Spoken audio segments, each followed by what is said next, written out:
always excited for this podcast. This is one of my very favorite things to do on Thursdays. So, today we actually have a special topic, and I think it's so fitting for people and business owners who are looking to get started into the government contracting space but had no idea where to start. Or you see these big $1 million contracting opportunities that come out, and you're like, baby, how am I gonna do this? How am I gonna do Right. all this work? Yeah. So we have Nita Piano on the podcast today to talk about how to navigate government contracting and getting access to small dollar deals. Also, some tips for networking. So, Yeah. Nita, how are you? Welcome to the pod. I am doing good. Thank you for having me. Thank you for doing this. I've told you several times, I love this podcast. This is one of my favorite podcasts. I appreciate that. I really do. And the first thing we want to do is let the people know who you are. Tell them a little bit about yourself.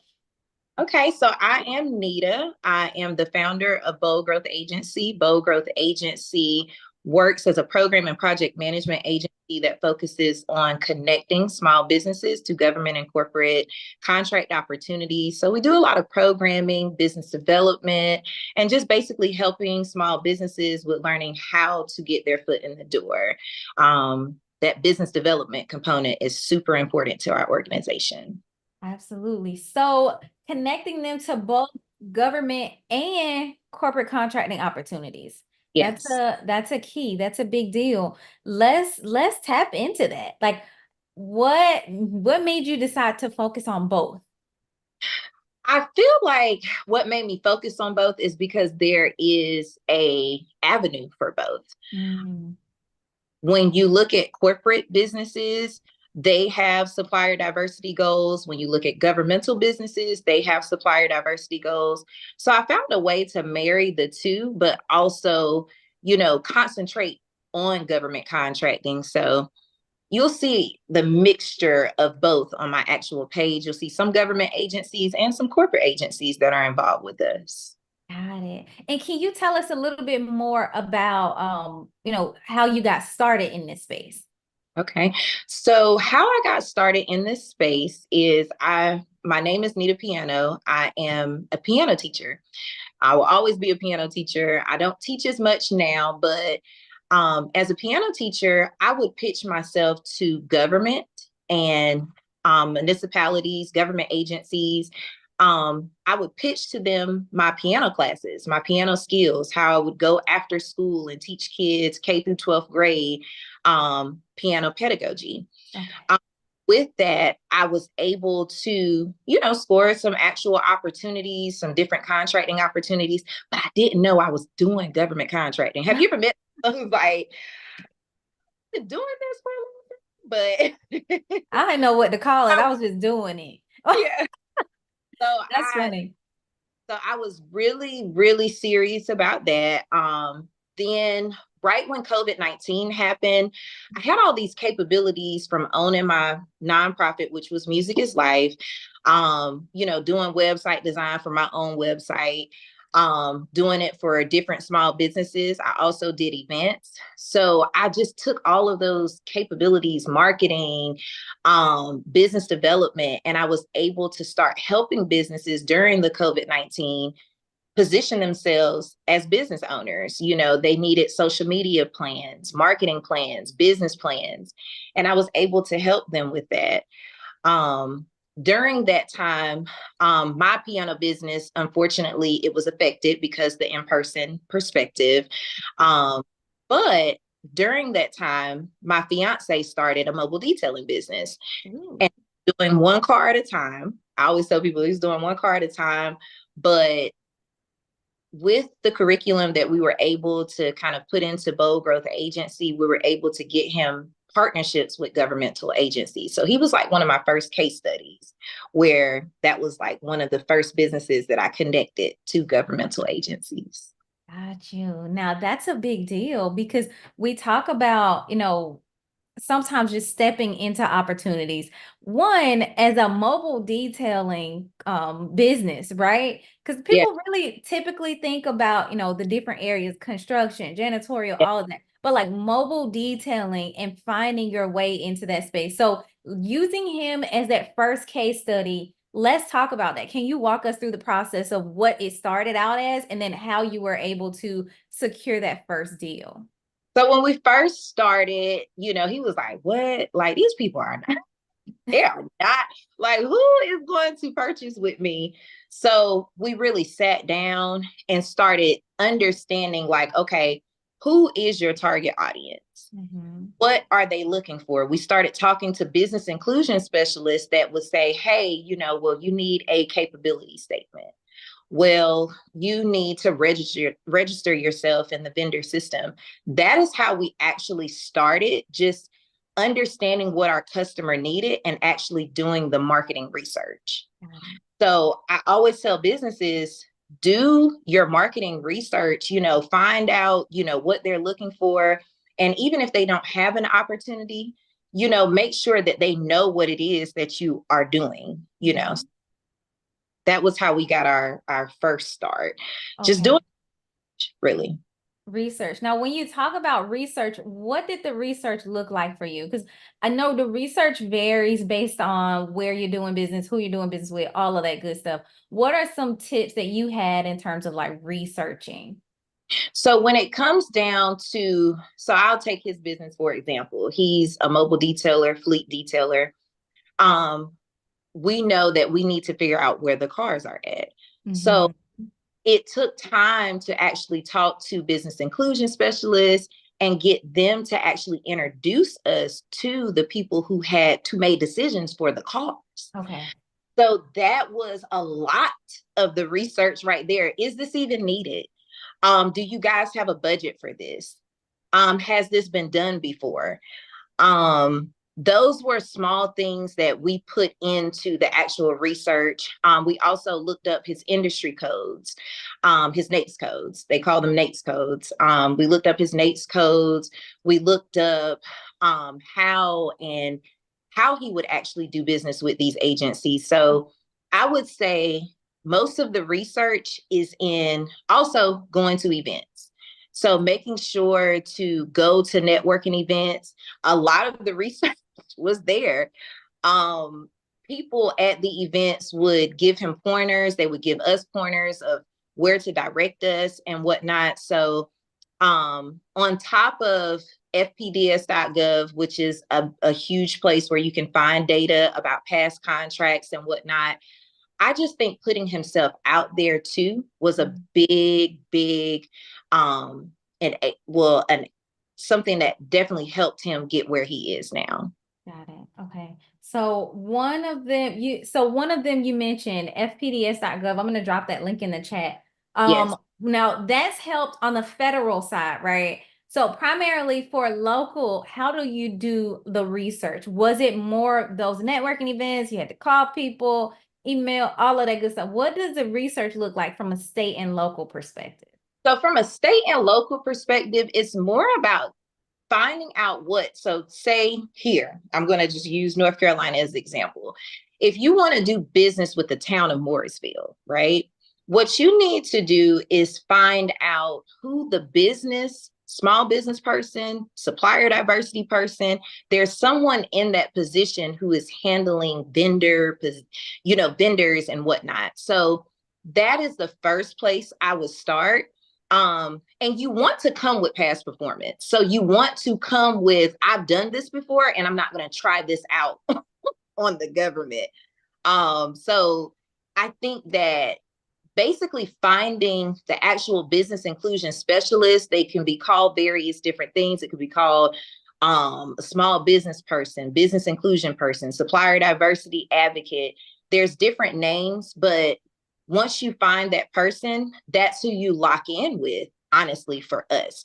When it comes down to small dollar deals, I would say lock in with your business inclusion person. Got it. And then in terms of small dollar deals, you mentioned that. Can you tell us a little bit about what that means? So the government and corporate businesses, they can do business with you. They can, say, hey, well, we need our car detailed. We need our cars detailed. So we're going to go with someone we know, we like, and we trust. So they're not going to pick up the phone and just say, hey, can you come and do this? They want to do business with people that are top of mind for them. So a lot of it is kind of like a numbers game. Like, you want to stay top of mind even when they say they don't need you. Staying in contact with them, monthly or bi-monthly, just to check in. Those were all things that helped us to get the deals. Anything under, and it's different for different state, local municipalities, but anything under 20,000 is considered a small deal to state and local. Some of those numbers vary depending on the municipality, depending on the actual zip code and whatnot. But for the most part, if you talk to them about like, hey, I want to do a small opportunity. I want to pitch my services. I know that there's not an RFP that is out for this. So is there any way that I can partner with you on something that may be coming up?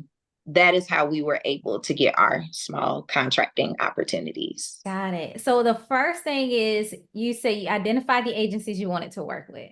The Absolutely. next piece of it is, one, you really got to research that agency to figure out what their thresholds are, because you said 20,000. And I'm like, it's like $10,000 down here.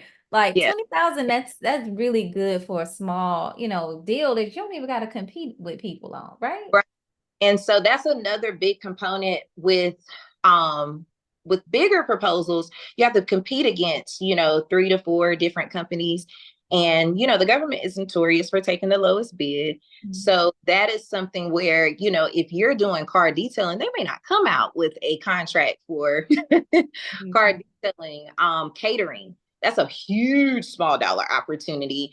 A lot of times they have luncheons, they have breakfast, dinners, all types of things.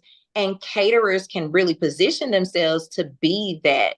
But you have to be on that know, like, and trust aspect with them. Got it.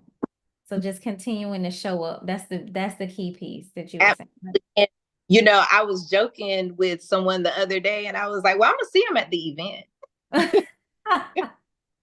So they ain't answer my email, but they gonna see me soon. That's soon. We're gonna, cross paths. And at that time, it may not work. But if you continue to stay top of mind, they're gonna be like, look, let me find her something to do. Find him something to do. But like I said, you definitely don't want this to be the first time that you are trying to do something. You want to show some past performance before you start doing business with these government and corporate businesses. Gotcha. Okay. And then when it comes down to getting those deals, right? Were you required to write like the full proposal, or did you just look at their procurement thresholds and then say, okay, we're going to keep it below this amount and give them a quote for it? Like, how did that work? Let's talk about that. So all of had to keep that in mind. If so, one of the business inclusion specialists for an agency that I was talking to, she said that someone for probably something very, very small, she said that they like overdid it for like, something that was like $200. They were like, oh, it's going to be 2,000. And they know their market. So you still are going to have to put some type of proposal together. You just won't have to bid or be competitive. Now, sometimes they will say, hey, we want to get some quotes from some different people. And that just depends on the agency. It depends on, what type of opportunity it is. But for the most part, it's you just literally putting whatever they ask you to do together in a proposal and then sending it over to them.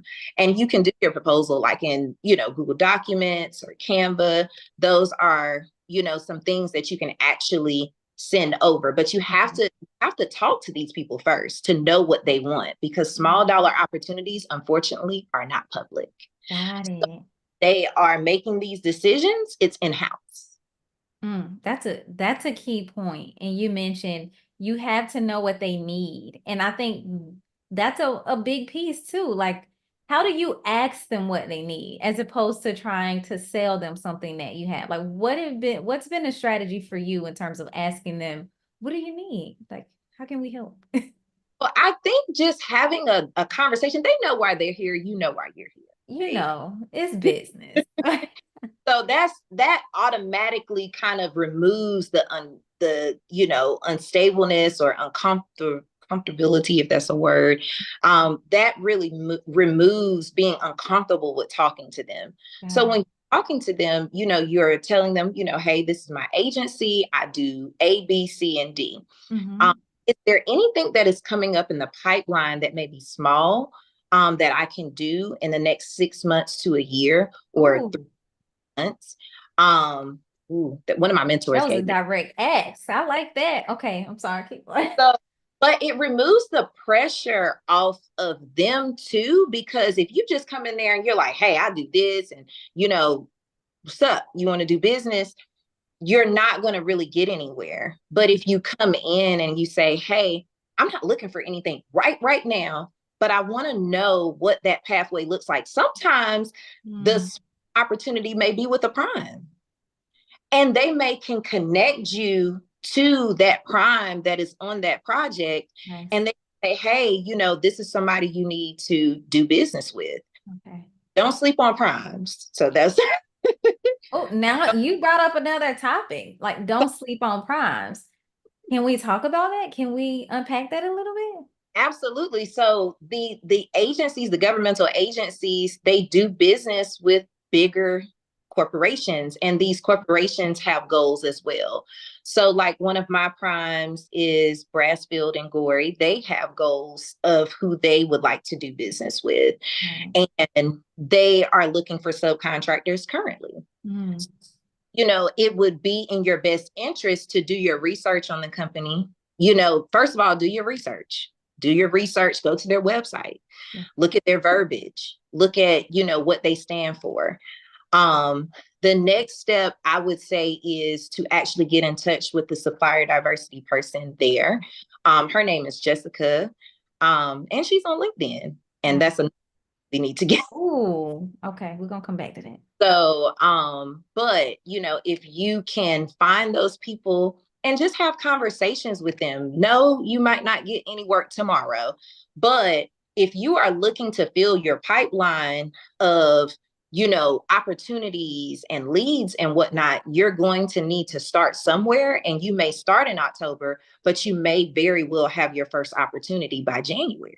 Mm, Those the actual realities of small dollar contracting and just being there and being a trustworthy vendor. got you. Okay. And now you mentioned LinkedIn. How do we talk about networking, getting out there. How do you leverage LinkedIn to build connections when you're not in the same space? I'm going to be 100% honest with you. I love LinkedIn. So I've been on Facebook and Instagram all these years, and then I went to LinkedIn and I was like, whoo, it's a whole nother world.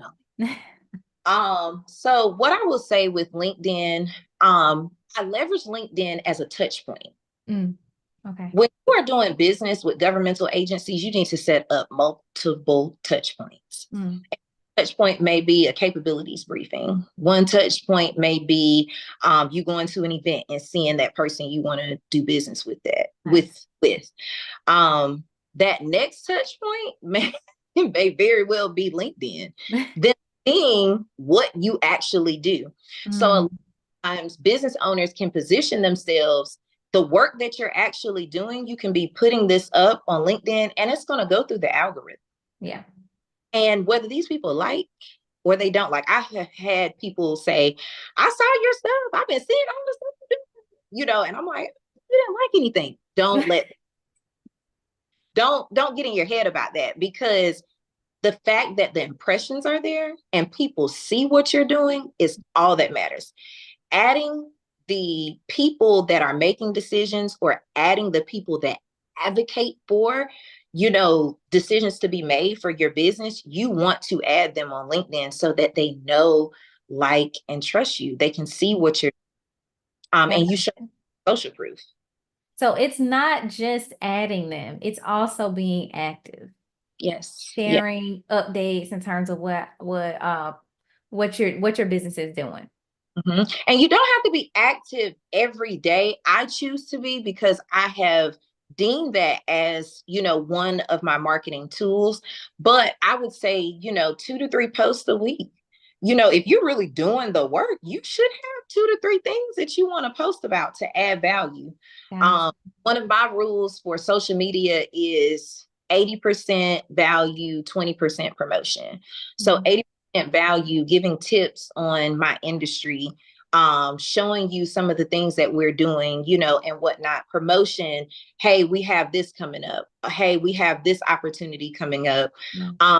I try my best to give value to people so that I'm positioned as an expert in this space. So giving value, sometimes even putting up an encouraging quote is giving value.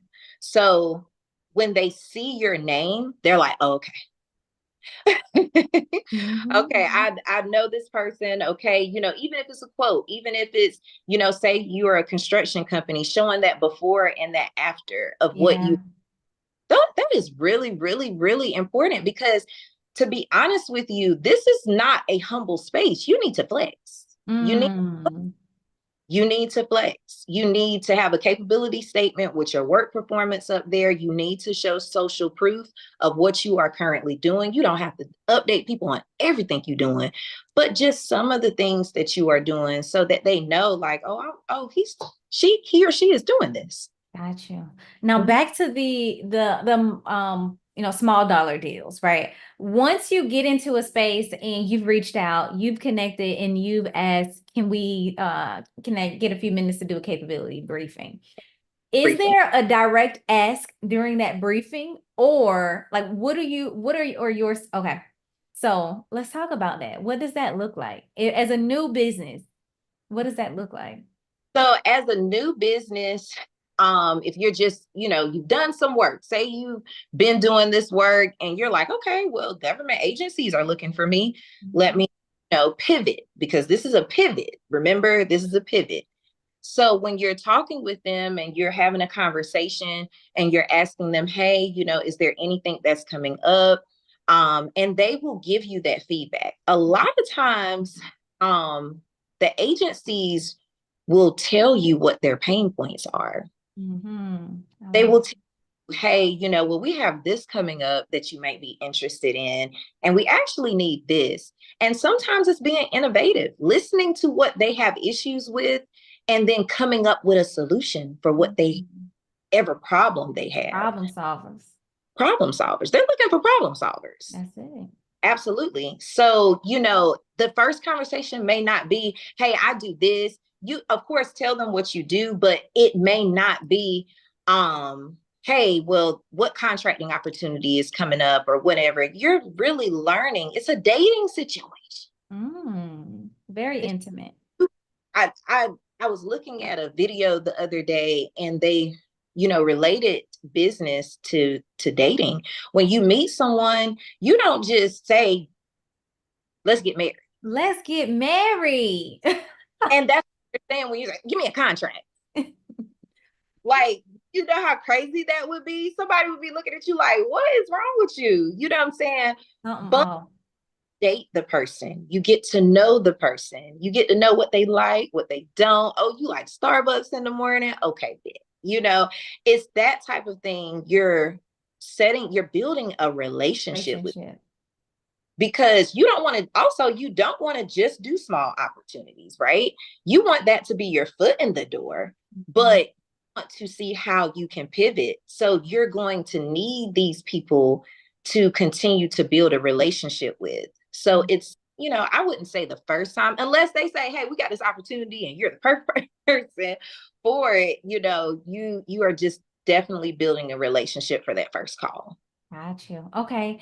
And I guess in a sense, moving into like the next phase of it. So we've had that. How often or how frequently do you follow up? Because one thing we know about Nita is she's a follow-up queen. Let's be clear. So what I will say is, I was watching, and I love to binge informational videos, but there's as a friend of mine, her name is Sheena. She was actually at the last event that I did. She has a facilities maintenance company, and she was on the video saying, "You follow up to death." Mm. And what that means is when you don't hear something in a month, then take your time and follow up. Write an email. Hey, how you doing? I wanted to check back in on what we talked about last time. And I also wanted to keep you updated on my company, because by that time you should have had some more stuff going on. You could tell them like, hey, We I just definitely project with, and I did this with that one. It's an update, it's a capabilities briefing, but it's also keeping in contact with these people. So what I would say is, if I know that there's an opportunity there, I would say once every month. got That's you. Okay.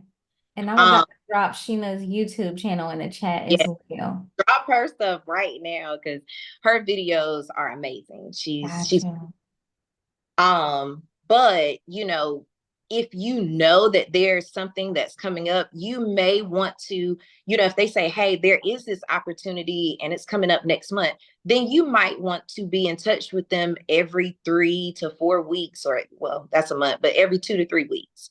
That is my cadence, but that's if we've identified an actual opportunity. I've talked to them like 2 to 3 times. Got you.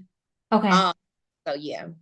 So it's multiple talking points. All right. And then I guess finally, let's talk about some feedback or some guidance that you would give small businesses who are interested in starting out in government contracting. And if you're listening to this video, make sure you go ahead and like it right now. Like it right now.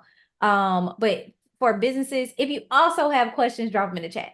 Okay. So businesses who are interested in getting started, but or have been afraid to kind of really get out there, do you have any guidance or wisdom you would like to share with them?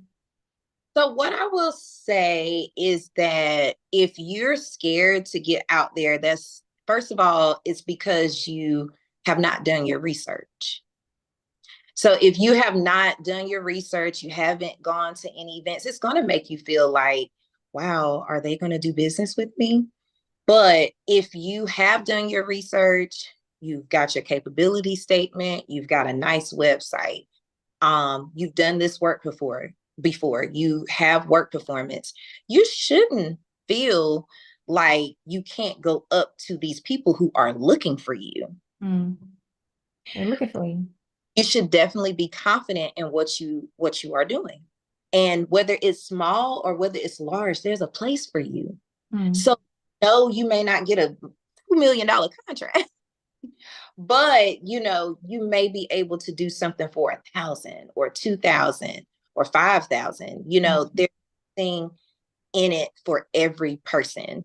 As long as I feel like as long as you have that work performance, you can show proof of what you've done, and they feel like they can trust you, I feel like you should be confident in that. I like that. I like that a lot. Definitely showing up, number one. That was the first rule that you gave us. Show up and follow up to death.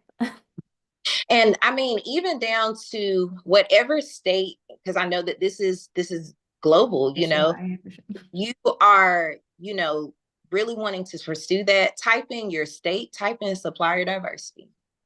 So Virginia, supplier diversity, North Carolina, supplier diversity. There's events that come up. There's business matchmaking, business expos, networking events that will put you directly in front of these people. Gotcha. So once you get directly in front of these people, it's up to you to basically pivot and pitch yourself to these agencies. And like I said, the capability statement is, and that's really, really, really important, because that is like how you have a flyer, like just a general flyer, that is the government flyer. That is the way that government and corporate businesses are able to say, okay, what you got going on? How can we place you? And when you don't have that, that is kind of what makes the whole thing a lot longer. See, this process is as short or as long as you want it to be. Gotcha. To be honest with you, Rags to Riches Mobile Detailing, I think he became NC Hub certified in January or February. He had his first project by, I think it was March or April. Mhm. Wow. So from February to March or April, Mhm. first opportunity. And it wasn't doing cars. It was doing some vans. It was doing a few buses. So sometimes you have to be Mm, in your approach too. So if you're a caterer and you do soul food and these people say they need box lunches, you gotcha. want to, okay, this is going to be my pitch for governmental agencies. I've actually heard that. If say you want to be a caterer or whatnot for government agencies and whatnot, and they say, hey, we just need box lunches, that may be something that you need to incorporate into your business while you still offer those other capabilities. So be agile in your approach, be innovative in your approach. Don't just say, I do this and I'm not doing anything else. If it's within your wheelhouse and they're going to pay you, do it. If you can do it and they got the money. If it's within your wheelhouse. Yeah. Let's Um, make sure. Okay. Let's see. I think you mentioned from the time frame to from February to March or April, he got the contract to do that. How did y'all hear about it? Did they reach back to you and say, okay, let's talk about that? What was that like? so to be honest with you, um, so technically they did reach out. Okay. They saw his name in because he was NC Hub certified. He was in Mhm. the IPS system. That's a throwback system for North Carolina. Now it's the EVP system, but I think it was the IPS system. I may be getting my terminologies backwards, but Yeah. it was an older system and it had all of the NC Hub certified businesses in it. Gotcha. Um, they noticed his name and they Okay. were the richest. Okay, let's call him. Yes. This is really legit how it happened. So he, got the call. They said, hey, we need this done. He went out, he gave him a quote, Mhm.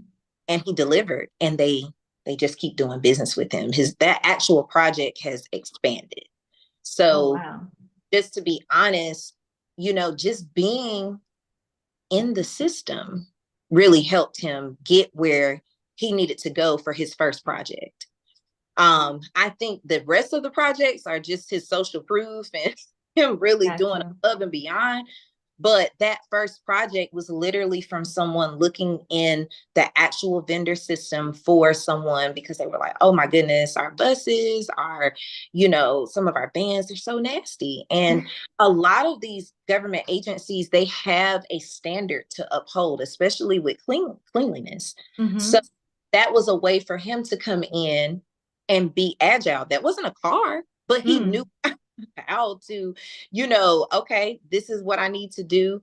This is what I need to do to service this client. This is what I'm going to do. And he got the job done.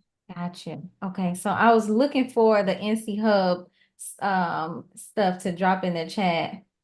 So it's But the be under NCDOA, so the Department of Administration.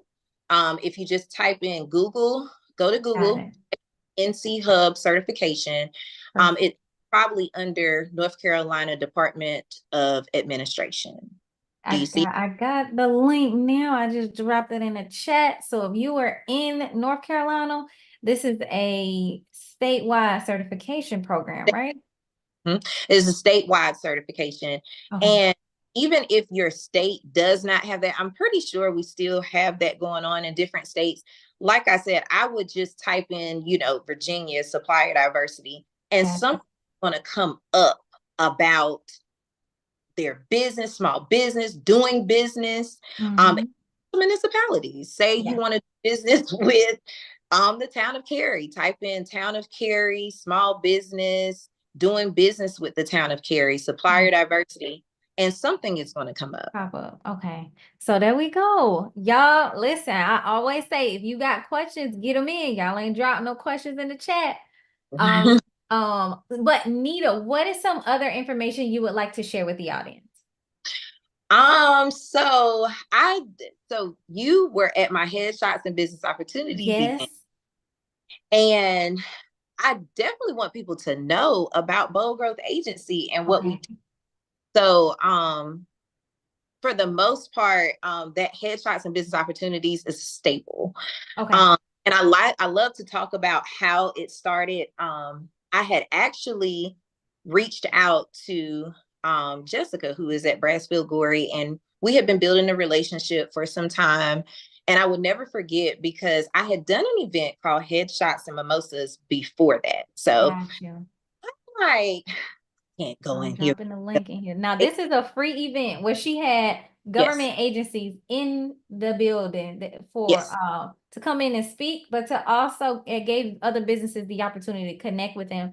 And she had successful contractors on there. So, all right, cool. I'm sorry. I just had to throw that in there because I dropped the link in the chat. I wanted to make sure when they clicked on it, they knew what was going on. Okay, all right. Yeah, so I was like, okay. And this is me being innovative in my approach. I had done headshots and mimosas, and I'm like, well, if I want to do business with government and corporate agency, if I need to change this name. So I Mhm. remember it was like a light bulb in my head. And I told Jessica, I was like, let's do headshots and business opportunities. And she was like, yeah, let's do that. And so even with something like that, if I had to stay committed to headshots and mimosas, I'm not Mhm.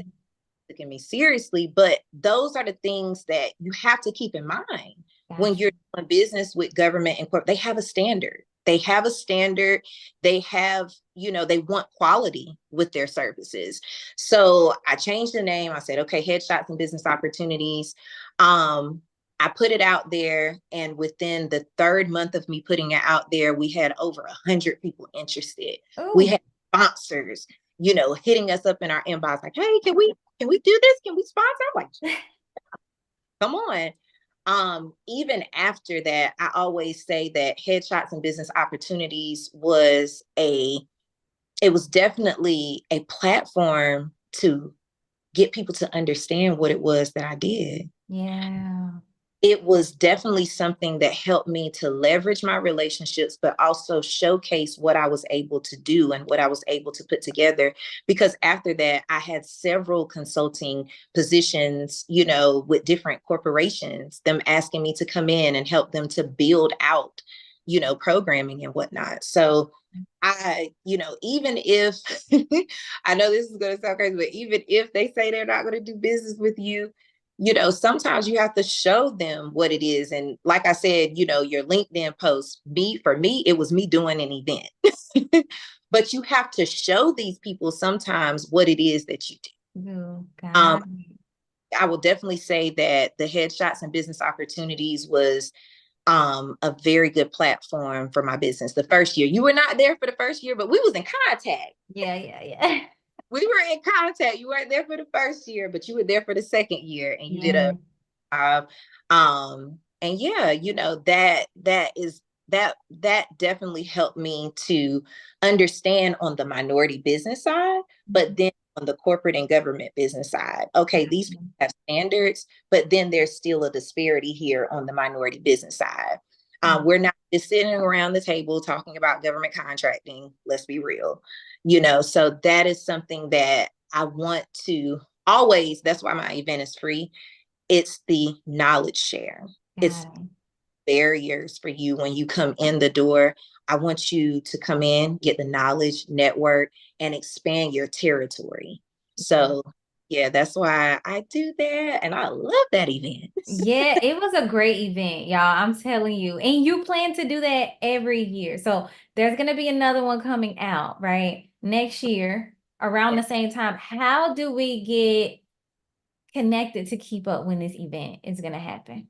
So I would definitely say go to my LinkedIn page and follow me on LinkedIn. I'm Nita Piano on Instagram, Facebook, LinkedIn. My Okay. website is boldgrowthagency.com. Mm-hmm. If you're interested, you can definitely shoot me an email to my admin and we'll take it from there. If Okay. you're really interested in doing business with government agencies and you're not, sure where to start, our programming is free for us to sit down and talk to you and give you knowledge. Unless it's like a boutique type of service, we don't charge you to give you knowledge. Oh. So that's one of the biggest things about Bold Growth Agency. We will help you. It doesn't matter the state. It doesn't matter the city. We'll help you. Got you. Okay, so y'all know I didn't drop these links in the chat, both for Bold Growth Agency's website, Nita's LinkedIn, Instagram, Bold Growth's Instagram. All of the links are in the chat. So if you are listening to this, oh, we got two questions. So if you are listening to this though, you will have to go to the YouTube channel to grab all of the links, but you can also do a quick Google search, the Bold Growth Agency, and then Nita, and she'll pop up. And it's on my LinkedIn too. So like when you go to my LinkedIn page on the company side, it's right there. Bold Right Growth. on the okay. So that's one. Now I have a question. Someone said, oh, they did ask when will be the next event because they're in North Carolina. So yeah, if you're already in North Carolina, KMA, TriStar Logistics and Consulting, they're already in the area. Okay. So that's a good way. Definitely connect with Nita. The event won't be until next year, but Next, you do offer support yes. right And so now we today. offer support all throughout the year. There So we go. to be honest with you, that is how we're able to connect to so many different small businesses because we actually do the work with helping them and doing the business development. One of the biggest things that we do also is capture management. Um, Mm, because it's a process with getting government and corporate opportunities. You need to have a process with capture management. You need to have everything in place, and that's where we come in with the business development. gotcha. So that's what my agency literally focuses on. I'm the person that's like, you look, let's get this together. Let's identify the opportunities. Let's do some research on the companies first.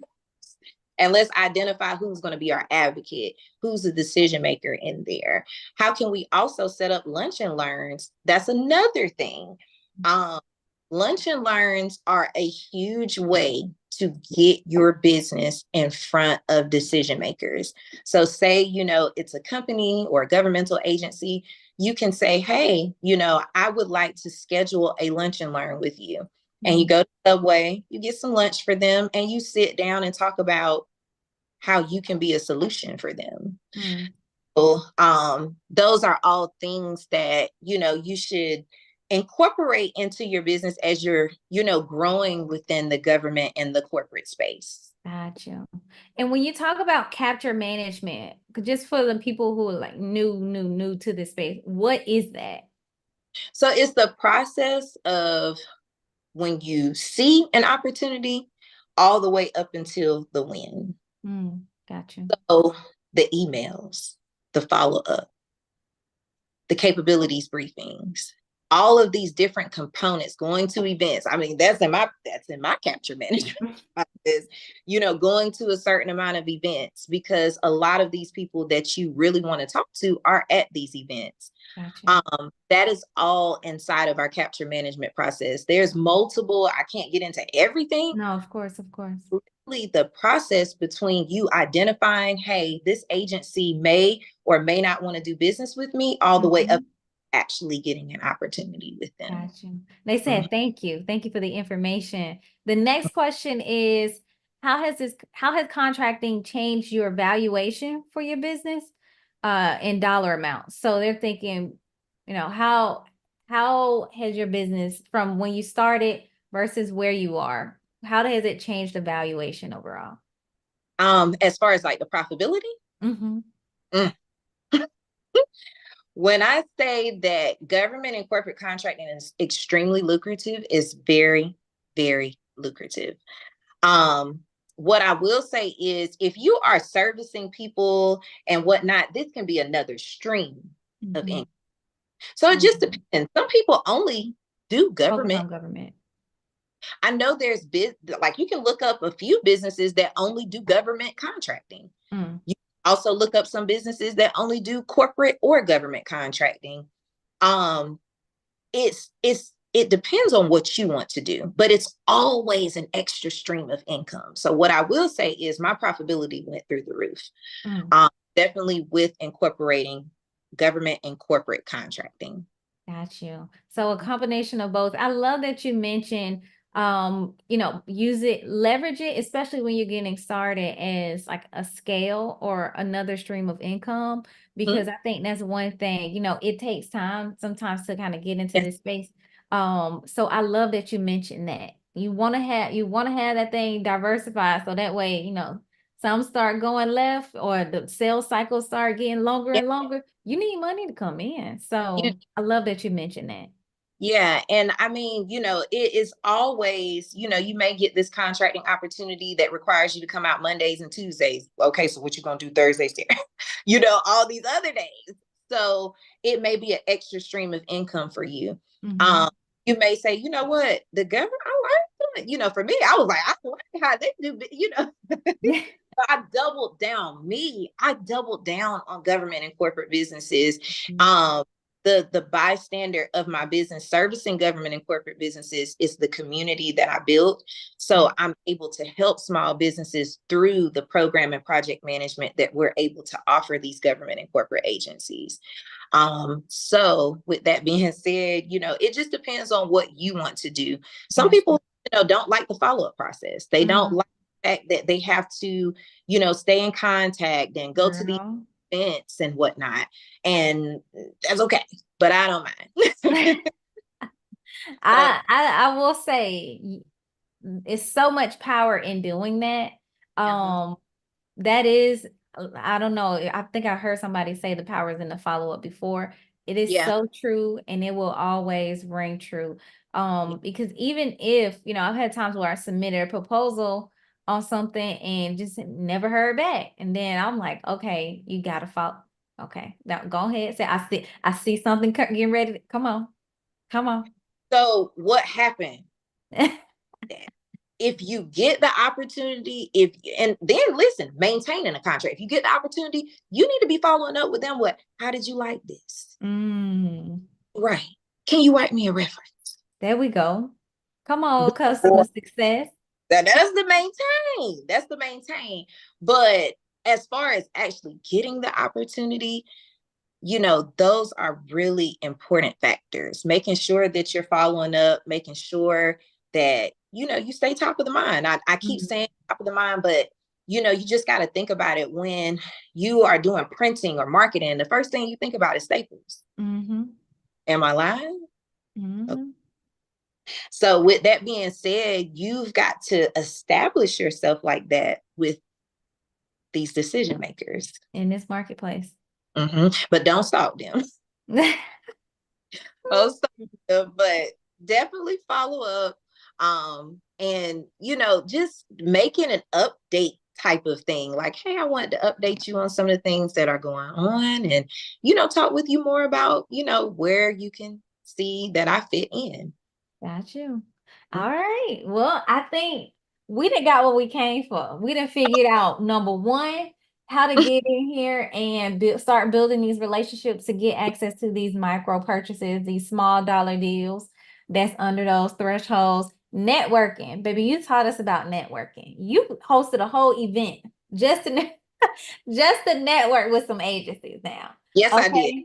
And then Yes. the other side of that is creating opportunity for other people with that same event. Yeah. I think that's key. And then the last one is follow up to death.